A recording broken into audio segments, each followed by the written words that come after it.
в предыдущей серии. Для того, чтобы построить наш безумный проект, а конкретно скрестить 21-ю Волгу и Bugatti Chiron, был нарисован вот такой проект, вернее два варианта. В итоге мы остановились на втором концепте. Купили убитый кузов Волги, а в качестве площадки, на котором это должно ездить, был выбран Ford Probo. Его вы и видите на экране. И уже к концу предыдущей серии на нем стояла морда от Волги. Если вы ее не видели, очень рекомендую, а мы продолжаем. Итак, мы решили скрестить Волгу с Bugatti. С передней частью более-менее разобрались, а вот с задней частью дела обстоят сложнее.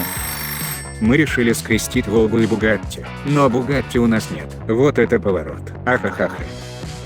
Немного думая, мы решили купить Bugatti. Да-да, ту самую Bugatti Chiron в 3D модели. Обошлась она нам всего $25. И выглядит она вот так. Отталкиваясь от нее, мы сделаем кузов. Вернее, ту часть кузова, которая необходима для проекта. Так сказать, безотходное производство. В 3D модели разрезаем кузов по частям, а затем панели разрезаем на более тонкие. Каждая такая панель не должна превышать толщину в 10 см. Тут, конечно, возникает вопрос о правдоподобности такой модели, поскольку это не официальная 3D-модель Bugatti, а проект свободного художника, и остается полагаться только на его добросовестность. Конечно же, перед тем, как воплощать эту модель в жизнь, мы проверили ее на сходство с реальной машиной, а конкретно взяли официальную информацию по всем габаритам реальной машины и проверили эти размеры на 3D-модели. И я скажу вам, что приятно удивились. Все как по заводу, значит можно резать. Итак, почему все детали мы разделили на панели толщиной в 10 см? Тут все обусловлено длиной фрезы, ходом шпинделя и так далее. И исходя из этих технических особенностей, мы пришли к выводу, что проще резать много панелей толщиной в 10 см, а потом склеивать их в один целый кузов. К тому же в продаже имеется 10-сантиметровый пеноплекс, который очень облегчает жизнь. Как это работает? На ЧПУ кладем лист пеноплекса. Размер листа 1200 на 600, без малого. И уже отталкиваясь от заданной программы, запускаем барельефную резку. И так много-много часов лист за листом.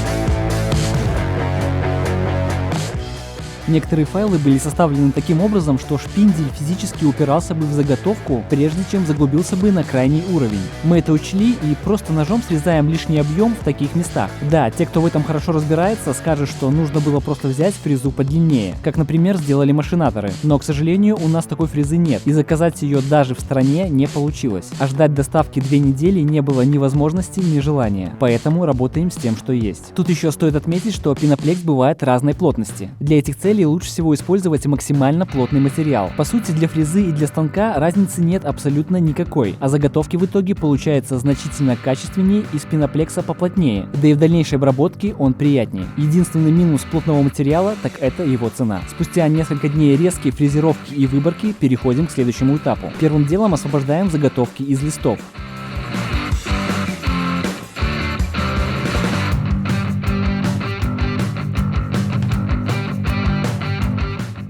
На первый взгляд можно подумать, что тут очень много отходов, и из них можно было бы вырезать еще один кузов какого-нибудь смарта. Да, кузов смарта тут разместился бы без проблем, а вот элементы Bugatti никак. Поверьте, если бы можно было расположить детали экономней, мы бы это сделали, учитывая стоимость материалов в последнее время. В общем, ножом вырезаем все лишнее, и через час имеем вот такую гору лего для взрослых. На первый взгляд кажется, что нереально разобраться в этом хаосе, но поверьте, если вы пару дней провели за компьютером, думая, как правильно и на какие части разрезать кузов, то каждую деталь вы будете знать поименно и определите ее даже с закрытыми глазами. Весь конструктор будет собираться на полиуретановый клей. Выглядит он как монтажная пена, но в отличие от нее клей не увеличивается в объеме. Для того, чтобы не ждать, пока клей схватится на предыдущем слое, да и для лучшей фиксации, притягиваем все элементы саморезами. Ну и так деталь за деталью, час за часом.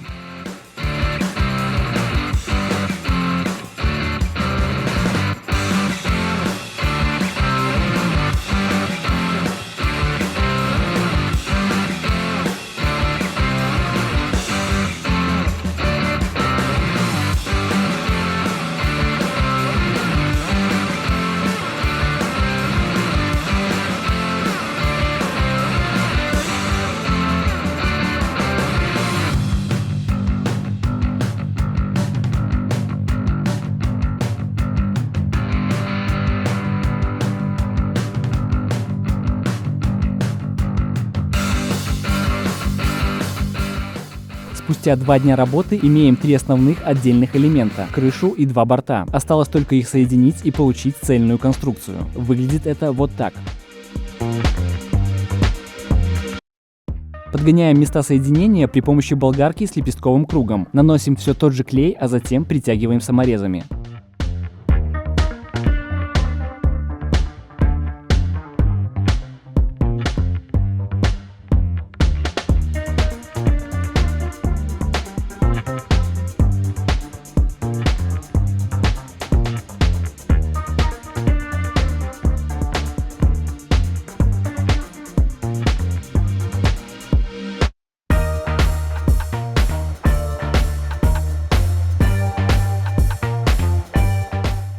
На следующий день, когда клей высох, мы имеем цельный кузов. И теперь уже четко видны места, которые нуждаются в доработке. Такие отверстия мы заполняем тем же клеем. Ждем, пока он высохнет, срезаем лишнее и двигаемся дальше. Теперь можно доводить форму, чем и занят Андрей. Гибкий рубанок, различные колодки, пару дней работы и 10 лет опыта позволят вывести форму, близкую к идеалу. Насколько это возможно сделать из пеноплекса.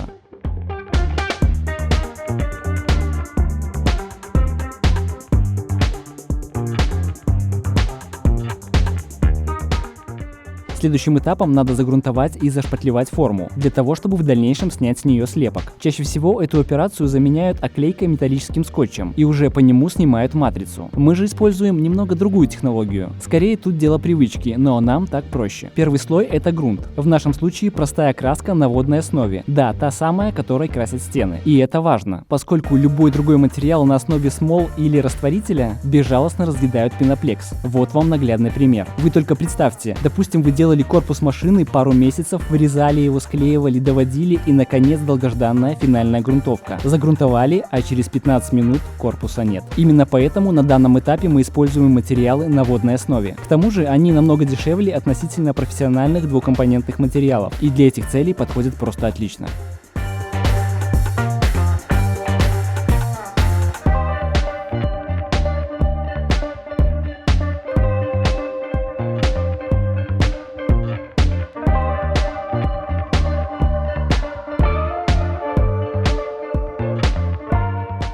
После того, как мы нанесли первый слой, проявились все места, которые надо подшпатлевать. Шпатлевка используется также однокомпонентная на водной основе. Да-да, та самая, которая шпатлюет стены.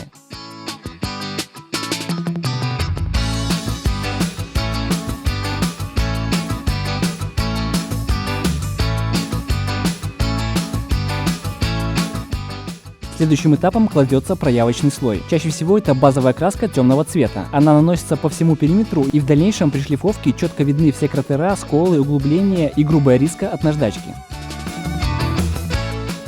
Вдоль кузова идут такие тонкие продольные линии. Они же есть и над арками. Для того, чтобы они так и остались четкими, тонкими и элегантными, их надо вывести должным образом. Вдоль линий клеится малярный скотч, и отталкиваясь от него, выводятся плоскости. Главное тут правильно и ровно наклеить скотч, иначе можно вывести не то, что планировалось. Ну а дальше несколько дней шлифовки и пару килограмм пыли. Когда все плоскости выведены, местами снова проявился пеноплекс, поэтому наносим еще один финальный грунтовочный слой, и пока он сохнет, мы отправляемся к донору. Поскольку у нас уже есть готовый кузов Bugatti, да, пускай пока из пеноплекса, но он есть. Отталкиваясь от его размеров, мы понимаем, насколько нам надо вынести колеса. Но для этого нам необходимы сами колеса. По заводу на Bugatti стоят тапки 20 размера, и тут нам очень помог наш подписчик. Из Москвы нам прилетел вот такой донат. Настоящие итальянские 20-е колеса от ОС. Огромное спасибо Алексею, это действительно огромный, а главное своевременный вклад в проект от души. В итоге мы подняли машину, поставили ее на стойки, сняли старые колеса, и вот вам для сравнения, как говорится, до и после доната.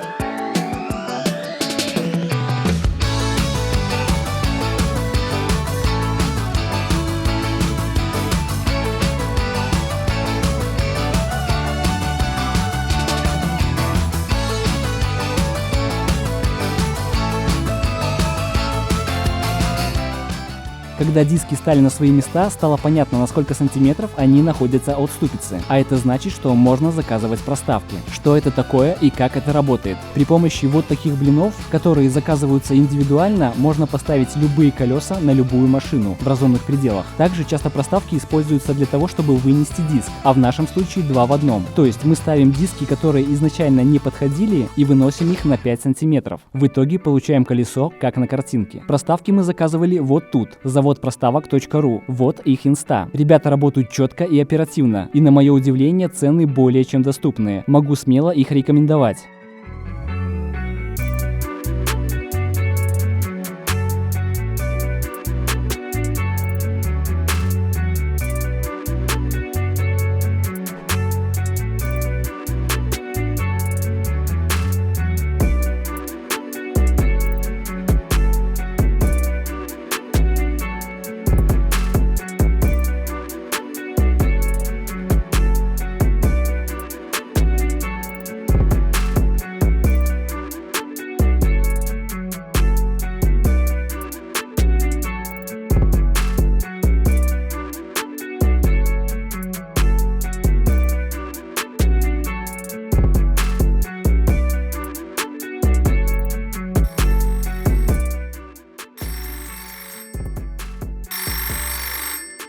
Вместо оленя топор на капот приделайте.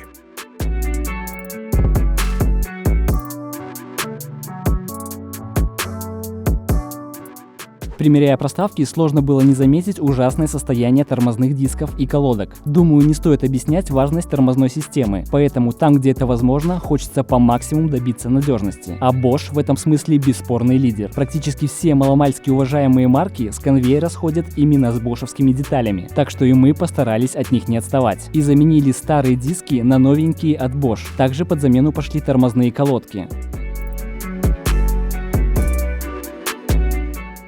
Под капотом разместился новенький аккумулятор и свечи зажигания Bosch Double Platinum с тонкими износостойкими электродами с платиновыми напайками. Все-таки хочется, чтобы наш концепт-кар без проблем заводился и опять же без проблем останавливался. Именно поэтому наш выбор остановился на Bosch. В предыдущей серии я попросил предлагать варианты для названия этого проекта. Вы очень круто откликнулись и оставили больше 10 тысяч комментариев. Кстати, это рекорд на канале.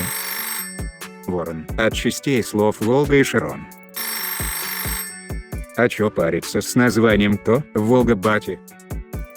Среди них было много интересных вариантов. Давайте выбирать из них. Чаще всего предлагали вот эти названия. Как вы решите, так мы и назовем проект. Итак, первый вариант Волгати, второй вариант Волга-Бати, третий Ворон и четвертый Буйвол. Пишите в комментах, и уже в следующей серии мы подведем результат. А надо ли колеса перетаскивать? Вообще это возможно ли?